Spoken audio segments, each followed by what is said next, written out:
না জানে ভারত পাকিস্তানের দা কুমড়ো সম্পর্কের কথার লড়াই চলতে থাকে 12 মাস। বিরোধ কখনো কখনো পৌঁছে যায় তুঙ্গে। কেউ কাউকে ছেড়ে কথা বলে না। এ যেন ইঁদুর বিড়াল দৌড়।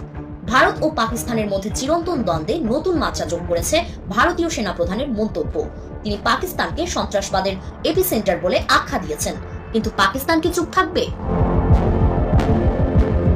এক তীব্র বিবৃতিতে পাকিস্তান সেনাবাহিনী জানিয়ে দিল এবার আর সহ্য নয়। তাহলে আসল ঘটনা কি?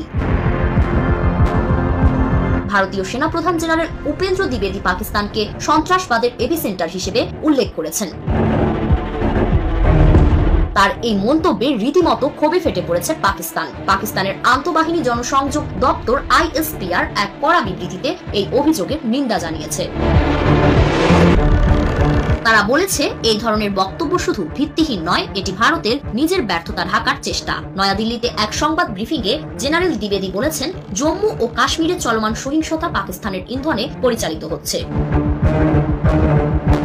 তার দাবি, গত বছর ভারতীয় নিরাপত্তা বাহিনীর হাতে নিহত জঙ্গিদের 60% পাকিস্তানি নাগরিক। কিন্তু পাকিস্তান কেন এসব দাবি প্রত্যাখ্যান করছে? এর পেছনে কি লুকিয়ে আছে? পাকিস্তানের ISPR বলেছে, পাকিস্তানকে সন্ত্রাসবাদের কেন্দ্রস্থল হিসেবে উল্লেখ করা সম্পূর্ণ মিথ্যা। এটি ভারতের সেই চিরাচরিত কৌশল, যেখানে নিজের ব্যর্থতার দায় অন্যের ঘাড়ে চাপানো হয়। আরো বলা হয়েছে, যেখানে রাষ্ট্রই জনগণের উপর নিপীড়ন চালায়, সেখানে জনগণের প্রতিবাদকে সন্ত্রাস হিসেবে চিত্রিত করা দ্বিচারিতার সেরা উদাহরণ। পাকিস্তান সেনাবাহিনীর দাবি অনুযায়ী ভারতের বর্তমান সেনাপ্রধান তার কর্মজীবনে কাশ্মীরে ছিলেন। সেই সময়ে কাশ্মীরিদের উপর নৃশংস নির্যাতন চালানো হয়েছে। পাকিস্তানের ISPR বলেছে, ভারতীয় সেনাবাহিনীর বর্তমান আচরণ তার সেনাবাহিনীর রাজনৈতিকীকরণের পরিষ্কার উদাহরণ।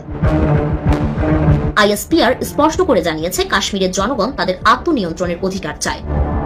জাতিসংঘের নিরাপত্তা পরিষদের রেজুলেশন অনুযায়ী তাদের এই অধিকার স্বীকৃত, কিন্তু ভারত এই আন্দোলন দমন করতে নিরাপত্তা বাহিনী ব্যবহার করছে। পাকিস্তান সেনাবাহিনী আরো দাবি করেছে যে একজন জ্যেষ্ঠ ভারতীয় সামরিক কর্মকর্তা পাকিস্তানের হেফাজতে আছেন। তিনি পাকিস্তানের মাটিতে নিরীহ বেসামরিকদের বিরুদ্ধে সন্ত্রাসী কার্যক্রম চালানোর সময় ধরা পড়েন, কিন্তু ভারত এই বিষয়টি উপেক্ষা করছে। এই সত্যি কি নতুন আলো ফেলছে না? ভারত কি এই ঘটনাকে ইচ্ছাকৃতভাবে এড়িয়ে যাচ্ছে?